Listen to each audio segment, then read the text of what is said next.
पहा सगळ्यांचे दिन वर्णाचा भेद आहे का? चोखोबा आहे, गोरोबा आहे, बंकोबा आहे, गोरा कुंभार सगळे आहे का भेद? जाती पंथाचा भेद आहे का? तुम्ही म्हणाल यांच्यात संन्यासी आहेत का? हो, एकाच छताखाली संन्यासी आहेत, एकाच छताखाली ग्रस्त. म्हणाल उदाहरण सांगा. नामदेव ग्रस्तीत, ज्ञानदेव संन्यासी. एका छताखाली नामदेवासाठी ज्ञानदेवाने विनय घेतला. घेतला का नाही? घेतला का नाही? नाम आणि ज्ञान दोन एक झाले. लक्षात येते का? भगवंत जर तुम्हाला प्रसन्न करून घ्यायचा असेल तर नाम पण तुमच्याकडे पाहिजे, ज्ञान पण तुमच्याकडे पाहिजे. नाम आणि ज्ञान. ज्ञानी आता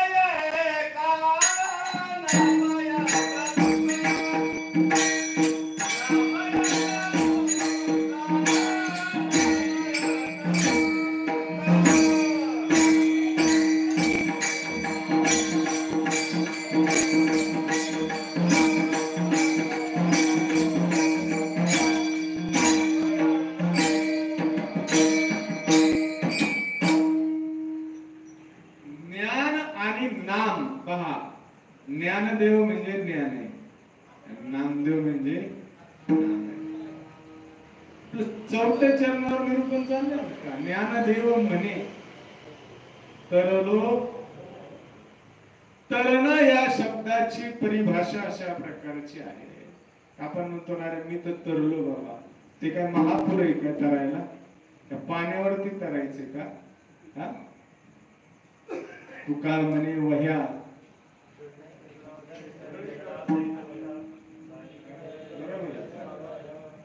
तसं तरंगणे का? नियम काय? एका तरल पदार्थावरती दुसरा घन पदार्थ तरंगत नाही. त्याला तर आर्किमिडीजचं प्रिन्सिपल आहे ना.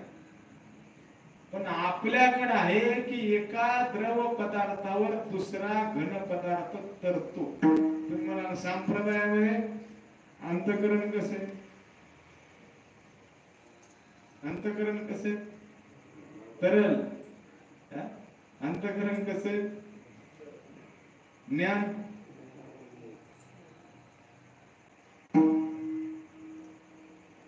ज्ञान कसं आहे? तुम्ही म्हणले पातळ. आणि जीव कसा आहे? जड जीवा तारण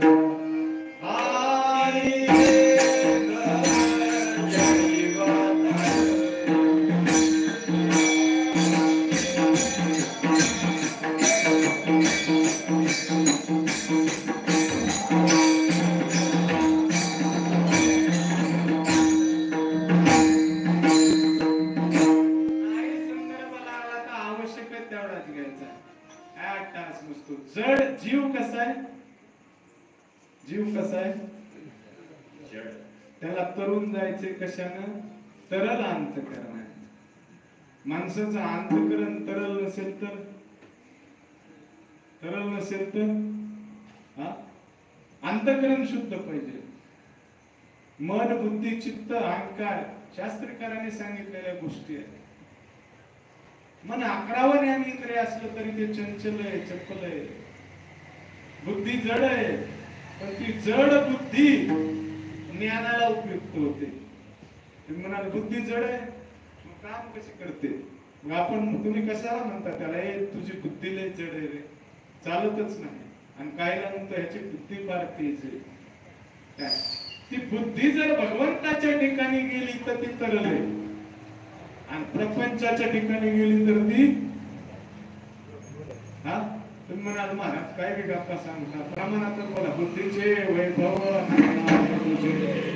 एका केशवराजे सकळ सिद्धी. केशवराजाच्या पायावर असेल तर ती सिद्धिदायक आहे, आणि प्रपंचामध्ये असेल तर ती दुःखदायक आहे. बघा, अति बुद्धिमान माणसाला प्रचंड दुःख होत.